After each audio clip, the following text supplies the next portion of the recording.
I'm Daniel Berlant in the Cal Fire Information Center with the fire situation report for Tuesday, August 25th, 2020. Overnight cooler temperatures, higher humidity aided firefighters in their efforts towards containment. In fact, containment numbers on a number of fronts have increased. As you look at our statewide fire map, you can see there are still about 24 major wildfires burning across California, but containment numbers are up. I'll start with some of the bigger fires, specifically around the Bay Area, the North Bay fires, the LNU lightning complex. Over 350,000 acres burned there, but that fire now 15% contained. Good progress being made, especially over here in Sonoma County on the Wallbridge fire, where there had been some evacuations in the community of Healdsburg. Good progress continuing to be made there as well. As we go down into the East Bay, just to the east of San Jose, this series of fires called the SCU Lightning Complex has now burned over 360,000 acres, all in total 15% containment. And down in the South Bay in the Santa Cruz Mountains, here is the CZU Lightning Complex. Just about 80,000 acres burned in total here, 17% containment. On this fire, and on actually several of them, a number of evacuations have actually been lifted and even downgraded to evacuation warnings. Again, these are just three of the major complexes, but firefighters have been responding to, really, if you look at the last week and a half or so, over 650 new fires since this lightning siege has started. Let's talk a little bit about the weather.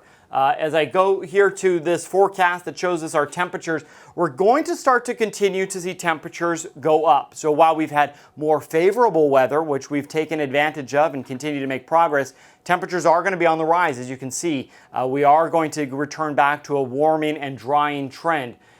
For today, though, we are going to see isolated thunderstorms, specifically up in the upper portion of Northern California along the Northern Sierra, just north of Lake Tahoe. With these thunderstorms, there is the potential for lightning with little to no rainfall. So the Weather Service, National Weather Service, has issued a red flag warning pretty much from above Eagle Lake, so Lassen County, all the way down in the northeastern portion of the state, down into the Lake Tahoe Basin. So this portion of California under a red flag warning for potential thunderstorms, so elevated fire risk in that region. Now, over 13,000 lightning strikes have occurred since this lightning siege started, which was Saturday, August 15th. In the past 24 hours, there were 233 lightning strikes. There have already been several fires reported out of those, but nothing like we saw when the siege first started.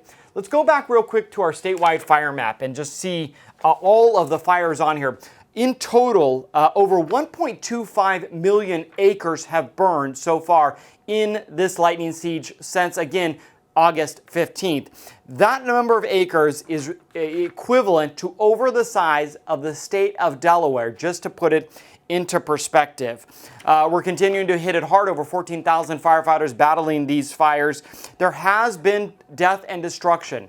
I'm sad to report that there have been 7 fatalities fighting these fires. 5 of them on the LNU Lightning Complex, 1 on the Hills Fire in Fresno County, and 1 on the CZU Lightning Complex. Now, the Sheriff's Department in a number of counties continuing to look for additional missing individuals, and so there is the potential that that number of fatalities could go up.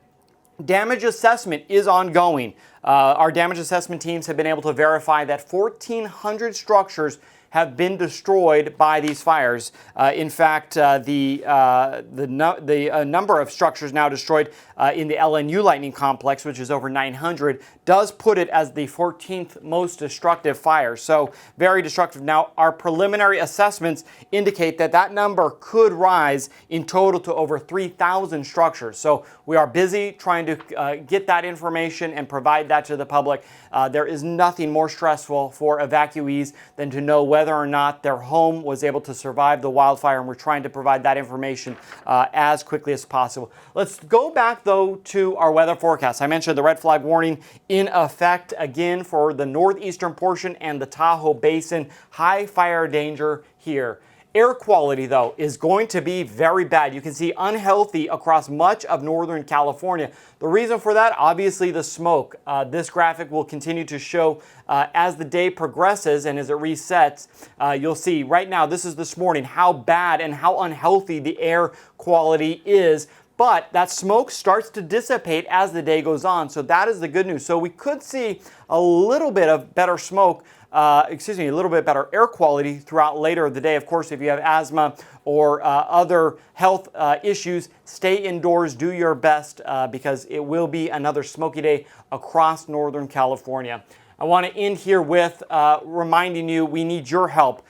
Be sure you are preparing for wildfires, have an evacuation set now. With a little bit of good news as progress is made. We're continuing to brace, though, for a rest of the busy summer and into the fall months. So if you have not already, make sure you are planned. You can get that at readyforwildfire.org. All the things you need to think about before a fire strikes your area. For now, though, that's the latest on the fire situation burning in California. I'm Danny Berlant. Please have a fire-safe day.